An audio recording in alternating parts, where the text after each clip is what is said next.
물건을 정리하고 주거 공간을 정돈하면 마음도 자연히 조정됩니다. 형편없는 자신을 자책할 필요도, 겁쟁이인 자신을 채찍질할 필요도, 나를 바꿔야만 한다고 기를 쓸 필요도 없습니다. 그보다 일상 생활 공간을 정돈해 나가면 됩니다. 포기하지 않고 정리를 계속하다 보면 우리 인생은 알아서 더 좋은 방향으로 진행됩니다.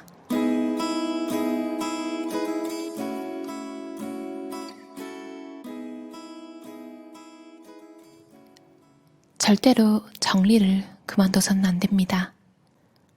정리란 물건이나 집을 치우는 일에 그치지 않고 인생 그 자체를 조정하는 것이니까요. 정리를 가볍게 여겨서도 안 됩니다. 정리는 인생을 창조하기 위한 원천입니다. 정리를 포기하는 것은 인생을 포기하는 것과 다름없다고 할 수 있죠.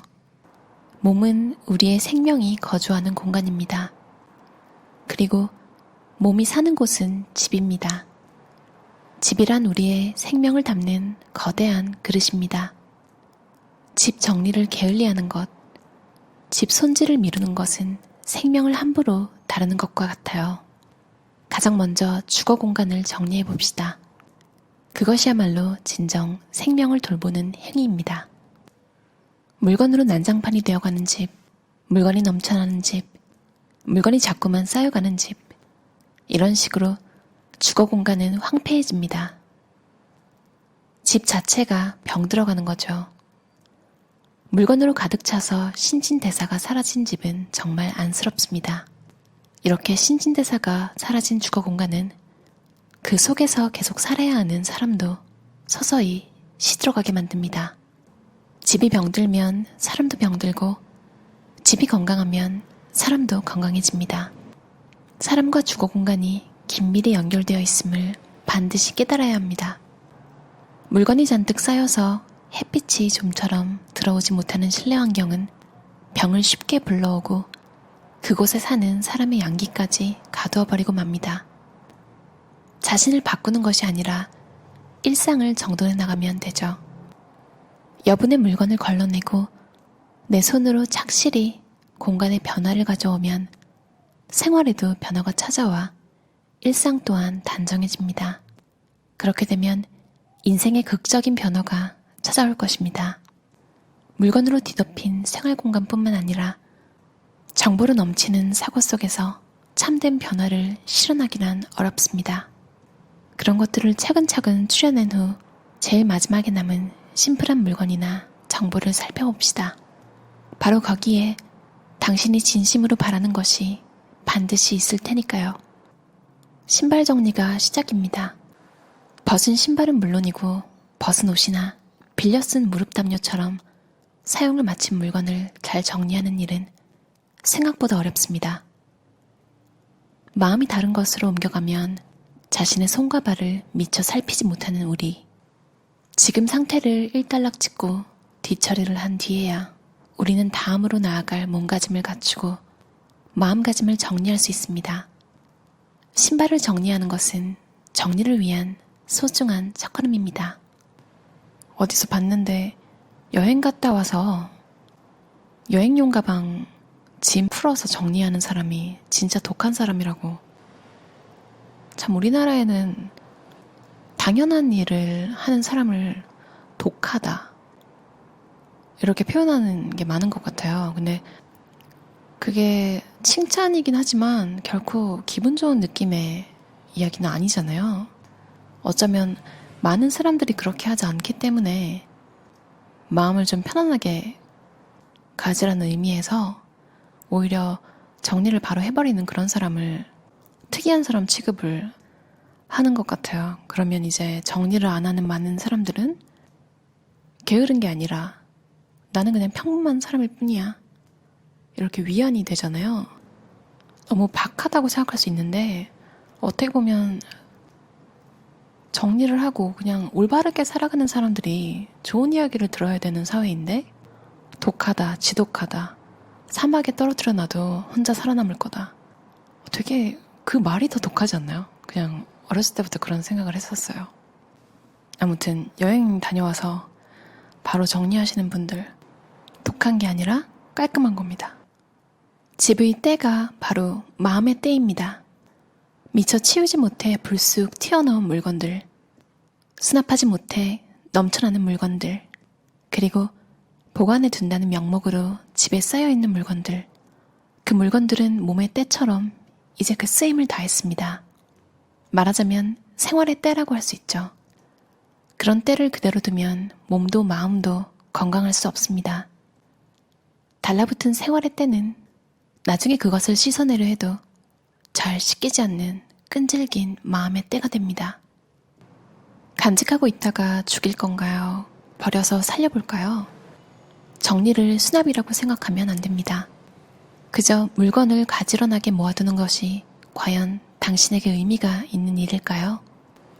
수납과 정리라는 이름으로 물건을 모아두고 사용하지 않아 죽어버린 소장품을 만들지, 아니면 고르고 선택한 물건을 마음껏 사용하며 살 것인지는 당신의 선택입니다.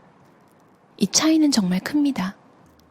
버림이란 골라서 남기는 것, 고르고 또 고르고 또다시 고른 끝에 남은 물건이기에 정말 소중하게 사용하게 됩니다.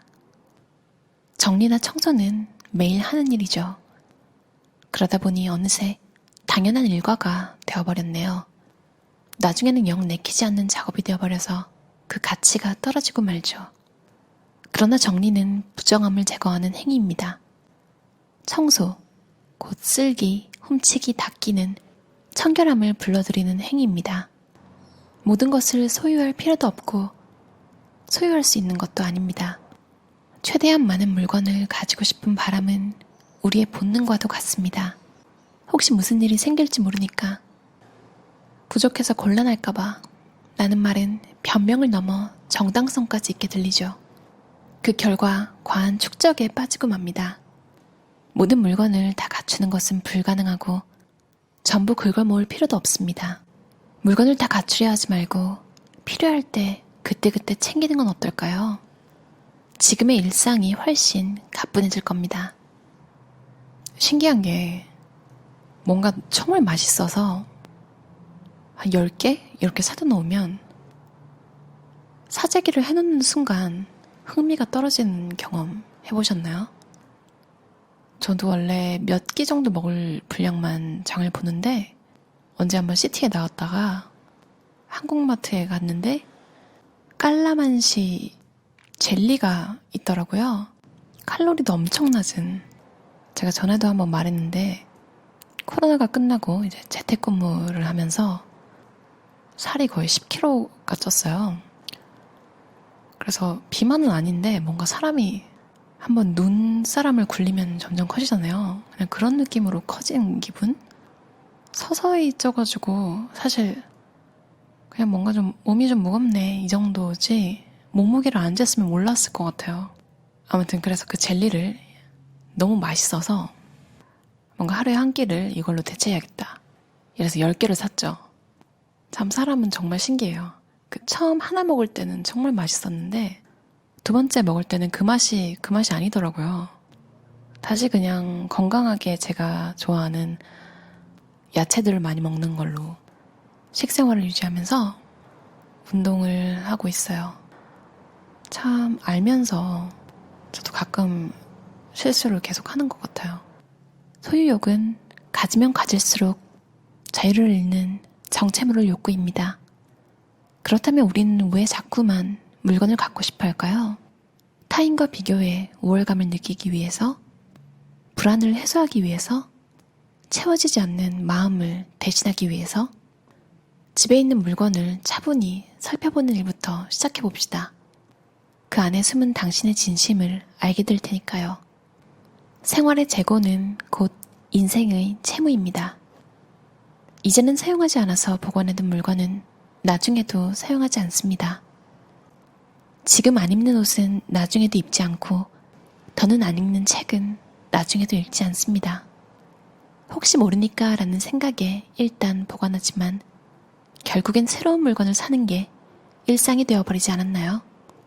혹시 모르는 물건들은 재고의 산입니다. 실낱 같은 기대를 품어도 절대 팔리지 않습니다. 재고는 곧 채무입니다. 채무가 경영을 압박하듯 혹시 모르니까 보관한 물건은 인생 경영에 부담이 됩니다. 재고에는 비용이 듭니다.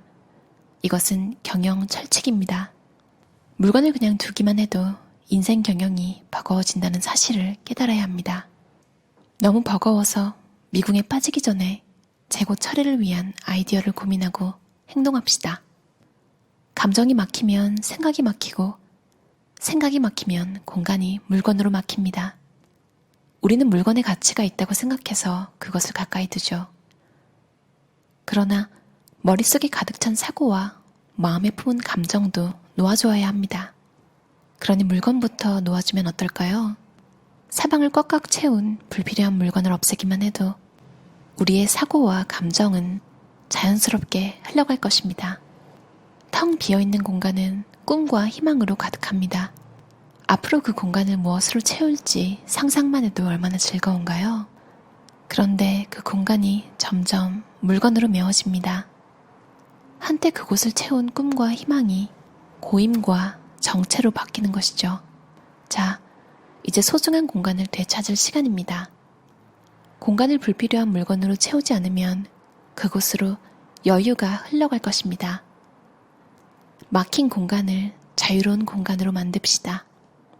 만약 주거 공간이 불필요한 물건으로 가득 채워졌다면 당신은 과거에 묶여 생활하는 셈입니다. 만약 주거 공간이 방해되는 물건으로 가득 채워졌다면 당신은 현재에 갇혀서 생활하는 셈입니다.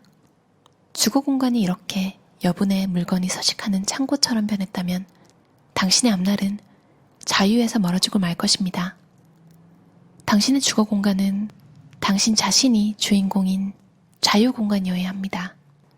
모서리가 뾰족한 상자가 복도에 불쑥 나와 있으면 그 옆을 지날 때마다 항상 몸을 옆으로 해서 피해가야 합니다.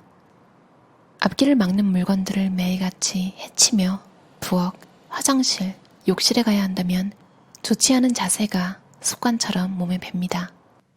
모자라거나 과다한 말 한마디. 우리는 중요한 말은 미처 못하고 필요도 없는 소리를 무심코 해버립니다. 말의 과잉과 부족, 이런 작은 엇갈림으로 인간관계에 오해가 생깁니다. 미안해 라는 말 한마디로 서로 간에 쌓인 감정이 깔끔하게 정리될 때도 있고 어차피 라는 말 한마디가 만든 불쾌함이 상대방과의 관계를 어렵게 만들 때도 있습니다. 물건이 늘어나면 마음의 단단함이 부족해지고 반대로 마음이 충족되면 물건이 적어진다는 사실을 깨달아야 합니다. 어떠셨나요?